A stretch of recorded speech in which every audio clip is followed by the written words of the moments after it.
ये एक्चुअली गैर वाष्प, इसको होना चाहिए था गैर वाष्पशील। तो आप जो कह रहे हो कुछ लिखा नहीं है इसमें, नॉन का मतलब नहीं ले लिया उसने, वाष्पशील नहीं है मतलब गैर वाष्पशील है, नॉन वोलेटाइल है।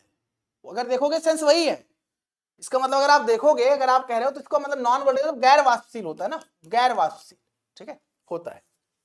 अगर आप कंफ्यूज हो रहे हो तो वही बात, कुछ और नहीं लिखा है, इसने नॉन को अलग कर दिया, वोलेटाइल को मतलब इसने उधर कर दिया है। होना क्या चाहिए था, गैर वाष्पशील ऐसा होना चाहिए था देखा जाए तो आप, ठीक है। तो बात ये है और ये है, दोनों मतलब पहला और तीसरा सही है। दूसरा आपका जो है सेकेंडरी मेमोरी जो होता है, ये हार्ड डिस्क जो होता है वो सेकेंडरी मेमोरी का भाग होता है, ना कि प्राथमिक मेमोरी का भाग होता है। प्राइमरी मेमोरी का भाग क्या क्या होता है दुनिया में, बता दे रहा हूं, दुनिया में ये आपका प्राइमरी मेमोरी होता है, ये आपका रजिस्टर, कैश, रैम, रोम। अच्छा इसमें अच्छा, प्राइमरी मेमोरी को ही बोलते हैं इंटरनल मेमोरी, प्राइमरी मेमोरी को ही बोलते हैं इंटरनल मेमोरी, प्राइमरी मेमोरी को ही बोलते हैं सेमीकंडक्टर मेमोरी, ठीक है।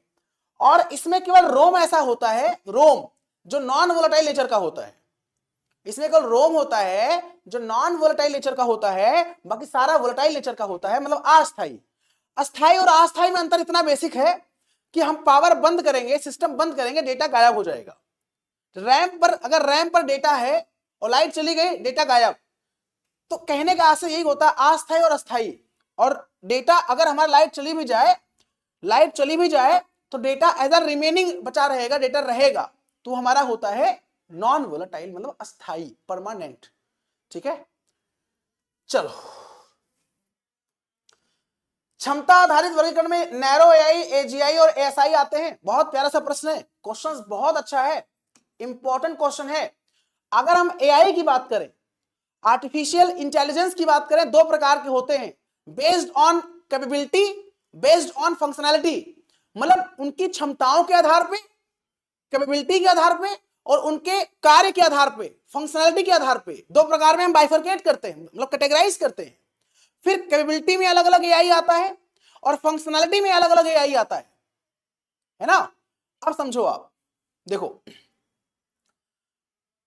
सर मेरा 55-12 में टाइपिंग क्वालिफाई हो गया है। मानविक यादव जी, आपको मेरी तरफ से बहुत ढेरों शुभकामनाएं, और प्रार्थना करता हूं ईश्वर से, प्रभु राम जी से, कि आपका चयन 55-12 में हो जाए और आगामी आने वाली वैकेंसीज जो इस ग्रेड पे की हो, 2000 ग्रेड पे की हो, उसको आप छोड़ दें, है ना। आपका चयन हो जाएगा, पक्का हो जाएगा। चलिए, अवनी सिंह जी, बहुत घबराहट हो रहा है सर, मुझे क्या करें। अगर आपको घबराहट हो रहा है तो just close your eyes, take a deep breath and